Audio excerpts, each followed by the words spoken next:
ಶಂಕರ್ ನಾಗ್ sir ನಿಮ್ ಏನಂತ ಕರಿತಿದ್ರಿ? Shankar uncle. Shankar uncle. So ನಿಮಗೂ ಅವ್ರಿಗೂ ಇರುವಂತಹ ಒಡನಾಟ ಎಲ್ಲರಿಗೂ ಗೊತ್ತಿದೆ. ವಿಶೇಷವಾಗಿ ನೀವು ಎಮೋಷ್ನಲಿ ಯಾವ ವಿಚಾರಕ್ಕೆ ಕನೆಕ್ಟ್ ಆಗಿದ್ದೀರಿ? ಸರ್, ಅವ್ರದ್ದು ಒಂದು ಯುನೀಕ್ ಒಂದು ವ್ಯಕ್ತಿತ್ವ ಏನಂತಂದ್ರೆ, ಬೇರೆ ಬೇರೆ ಅವರ ಜೊತೆ ಅವರ ಬ್ಯಾಂಡ್ ವಿಡ್ತ್, ಅವರ ವೇವ್ ಲೆಂತ್, ಅವರದೇ ರೀತಿಯಾದ ಇದರಲ್ಲಿ ಕನೆಕ್ಟ್ ಆಗೋದು.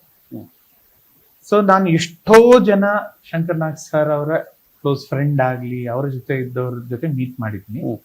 ಅವರ ಜೊತೆ ಶಂಕರ್ ನಾಗ್ ಅವ್ರ ಬಗ್ಗೆ ನಾವು ಮಾತಾಡ್ಕೊಂಡಿದೀವಿ. ಬಟ್ ಅವ್ರು ಹೇಳೋ ಶಂಕರ್ ನಾಗ್ ಅವರೇ ಬೇರೆ ತರ ಇರ್ತಾರೆ, ನಾನು ಹೇಳೋ ಶಂಕರ್ ನಾಗ್ ಅವರೇ ಬೇರೆ ತರ ಇರ್ತಾರೆ. ನಮ್ಗೇನೆ ಆಶ್ಚರ್ಯ ಆಗುತ್ತೆ, ನಿಮ್ ಜೊತೆ ಆ ತರ ಇದ್ರ, ನಿಮ್ ಜೊತೆ ಈ ತರ ಇದ್ರ ಅಂತ. ಸೊ ಅವ್ರದ್ದೊಂದು ಎಕ್ಸ್ಟ್ರಾರ್ಡನರಿ ಎಬಿಲಿಟಿ ಇತ್ತು ನನಗೆ. ನಾನು ಎಷ್ಟೇ ವಯಸ್ಸಲ್ಲಿ ಚಿಕ್ಕವನಾದ್ರೂ ತುಂಬಾ ಜನ ಕೇಳ್ತಾರೆ, ಅವರು ಏನೋ ಒಂದು ತಂದೆ ಸ್ಥಾನದಲ್ಲಿ ಗಾಡ್ ಫಾದರ್.